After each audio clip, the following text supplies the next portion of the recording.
I have a condition called arthrogryposis multiplex congenita, which basically means I was born with stiff joints and weak muscles. Because of this, I use a wheelchair to get around school. It helps me conserve energy and move more easily between classes. I'm in 7th grade now, and the school staff knows I'm supposed to leave each class about 5 minutes early. This gives me enough time to get to my next class before the halls get super crowded. So one day I was in band class, which is my first period. I got caught up in what we were doing and didn't realize it was time to leave. By the time I noticed, the bell had already rung. I talked to my band teacher about it, and we decided the best thing would be for me to wait in the cafeteria, which is right outside the band room, until the halls cleared out a bit.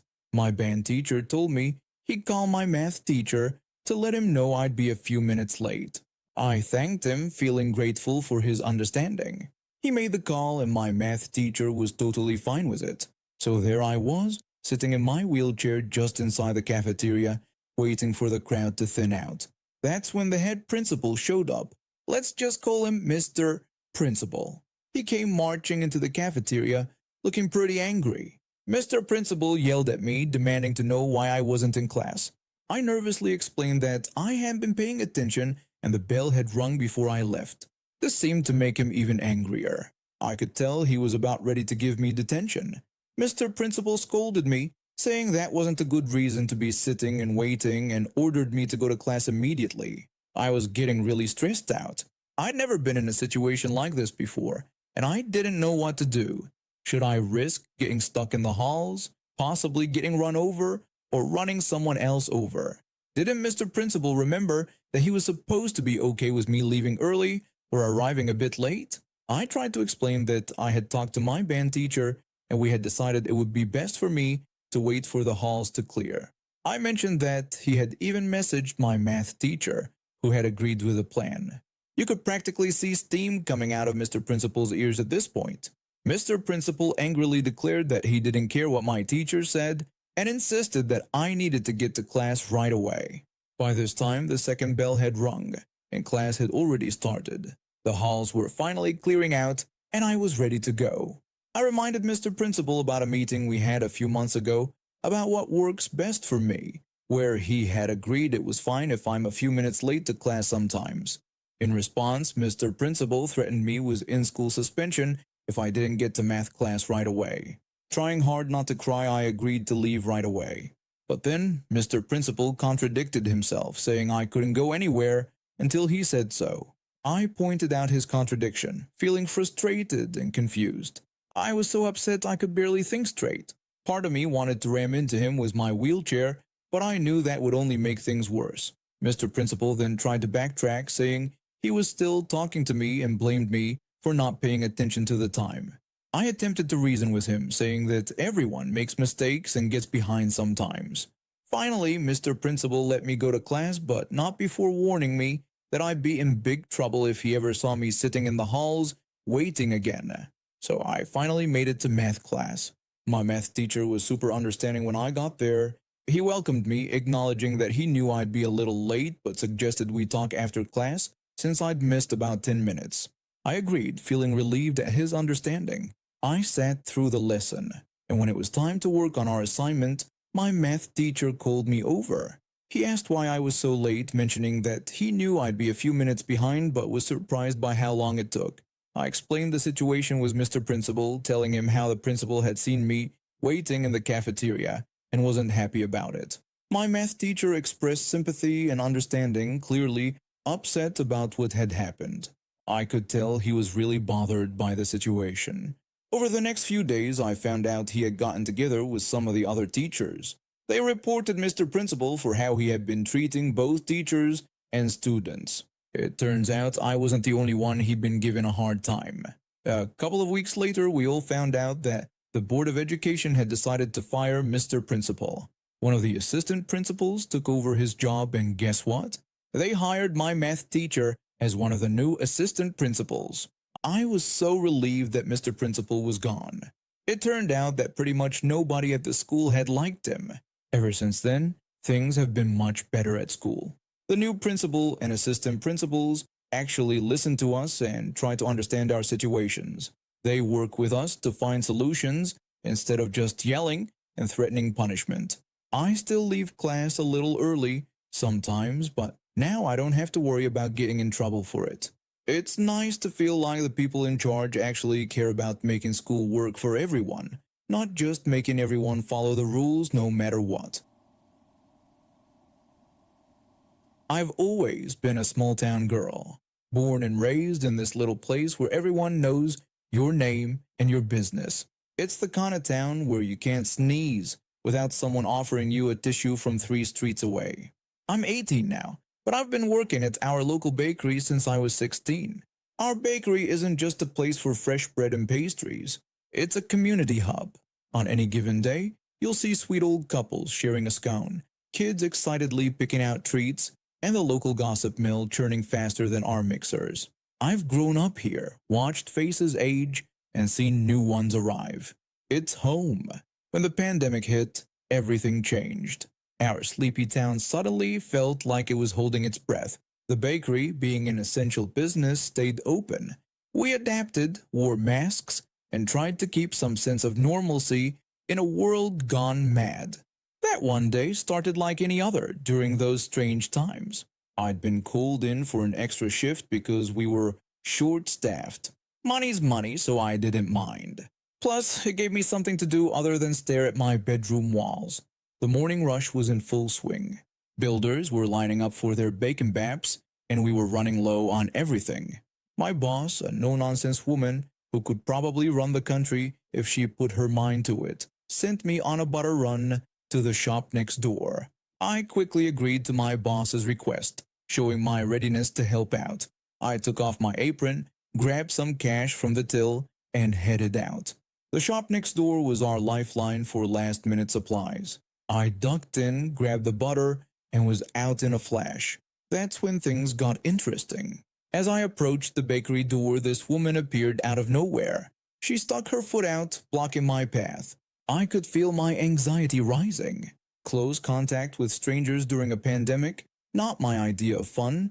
The woman cleared her throat loudly to get my attention. I responded, asking what she wanted. The woman then rudely told me that only 2 customers were allowed at a time and claimed she was there first. I looked down at myself. Black trousers, black shirt, trainers, and my hoodie. Okay, I get it. I didn't look like I worked there. I tried to explain that I understood the 2-person rule but was attempting to do something. The woman interrupted, stubbornly repeating that she was there first. I tried to sidestep her, but she moved closer to the door. My anxiety was going through the roof. I stepped back, trying to keep my distance from her unmasked face. Through the window, I could see my boss dealing with a mum and her screaming child, plus a builder. She hadn't noticed the standoff outside. I decided to wait it out. As soon as the second customer left, I darted inside and quickly put my apron back on. The woman followed, practically steaming from her ears. I greeted her politely, asking how I could help her today. Pure confusion mixed with indignation. I then called out to my boss, asking if she wanted me to deliver a customer's bread on my way home from work. My boss replied affirmatively. I turned back to the woman, ready to take her order, but she just stood there, mouth opening and closing like a fish out of water. After a moment, she turned on her heel and stormed out without buying anything. Once she was gone, I filled my boss in on what happened. I explained the situation to my boss, describing how I was standing outside with butter when the woman thought I was trying to cut in line. My boss responded, saying she had noticed the standoff and complimented me on keeping my cool. I thanked her and joked that it was all part of the small-town bakery experience. We shared a laugh, and the day went on. But that moment stuck with me. University might be on the horizon, but for now, I was content being the bakery girl. Small-town life might not be exciting, but it sure has its moments. At 25, I'd been living away from home since college, but I still talk to my parents every week. They were so excited when they told me about the empty lot they'd bought in New Orleans to build their perfect house. Things started going sideways when they had to cut down a big oak tree on the property. It was beautiful, but it had to go for the construction to start. That's when we met our neighbor from hell, Karen. Dad tried to introduce himself to her one day. He's always been friendly, you know? He approached Karen, warmly introducing himself and his wife as the new neighbors, and politely asked for her name. Karen's response was far from friendly.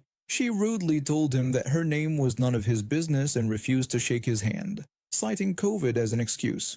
Then she angrily accused them of ruining her life by cutting down her tree, telling them they should be ashamed of themselves. Dad was shocked. He tried to point out that Karen already had a big oak in her backyard, but she just stormed off.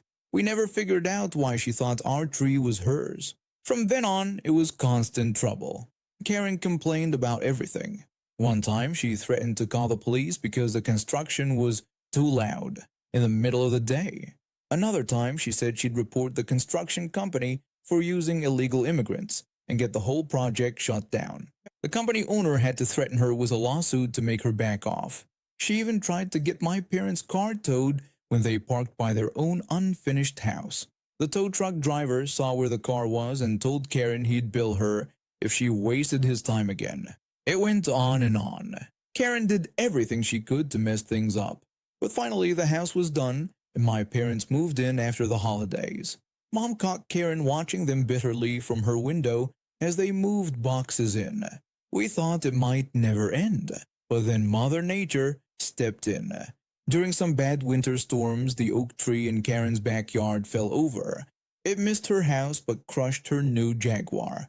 Mom told me what happened the next morning. She described hearing an awful scream and running outside to see Karen staring at what was left of her car, looking like she was about to explode. Karen had to pay for the tree removal, the car towing, and a rental car. It must have been the last straw because she put her house up for sale and moved out soon after. My dad later told me how they watched Karen drive away from their front porch, noting that he'd never seen the neighbors look so happy. Mom admitted feeling a little bad for Karen, but acknowledged that after everything they'd been through, it was hard not to see it as karma. Dad then suggested they could finally enjoy their new home in peace and proposed having a neighborhood barbecue to celebrate. And that's exactly what they did. The whole street showed up and everyone had a great time. My parents finally got to enjoy their dream home and the neighborhood got rid of its nightmare neighbor. My older sister decided one day to throw herself the most extravagant 40th birthday party you could imagine. She was always the center of attention in our family, constantly demanding the spotlight and throwing tantrums when she didn't get her way. Our parents indulged her every whim, which only fueled her sense of entitlement. As we grew older, I hoped she'd mature and grow out of it, but it only seemed to get worse. When the invitation for her 40th birthday party arrived in the mail, I knew it was going to be over the top. The envelope was lined with gold foil, and inside was a handwritten note detailing her gift expectations. She had the audacity to request a diamond tiara from me, claiming it was the least I could do as her sister. The day of the party arrived and I found myself standing outside a lavish mansion she had rented for the occasion. Guests were streaming in, all carrying expensive-looking gifts. I took a deep breath and walked inside, clutching the gift I had spent weeks making, a scrapbook filled with memories of our childhood and family photos. When I entered the grand foyer, I saw my sister holding court in the center of the room.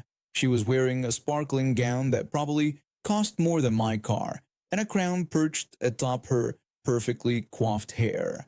Her husband stood beside her looking exhausted and a bit overwhelmed. My sister immediately noticed me and asked about the tiara she had demanded. When I explained that I had made her something special instead, she didn't even bother to look at the scrapbook I was holding out. She seemed shocked that I hadn't bought the diamond tiara she requested and accused me of not being able to afford it. I tried to explain that I thought a handmade gift would be more meaningful, but she cut me off. She scoffed at the idea of sentimentality, saying she couldn't wear memories to her next gala. Her voice was getting louder, and she accused me of being selfish on her birthday. As people around us started to stare, I tried to defend my gift, explaining the thought and effort I had put into it. My sister, however, insisted it was all about the money. She boasted about how much she had spent on the party and how much her husband had spent on her gifts. She then turned to her husband, demanding he tell me what he had gotten her. He reluctantly admitted to buying her a yacht, which left me stunned. My sister used this as further proof of how people should show they care, dismissing my handmade gift as a cheap crafts project. In a fit of anger, she grabbed the scrapbook from my hands and tossed it onto a nearby table, knocking over a vase in the process. She then shocked everyone by declaring the party ruined and demanding that all the guests leave immediately. When the room fell silent and guests looked around in confusion, she repeated her demand more forcefully, accusing everyone of ruining her special day with pathetic gifts and a lack of appreciation. As people began to file out, I stood there, stunned by her behavior.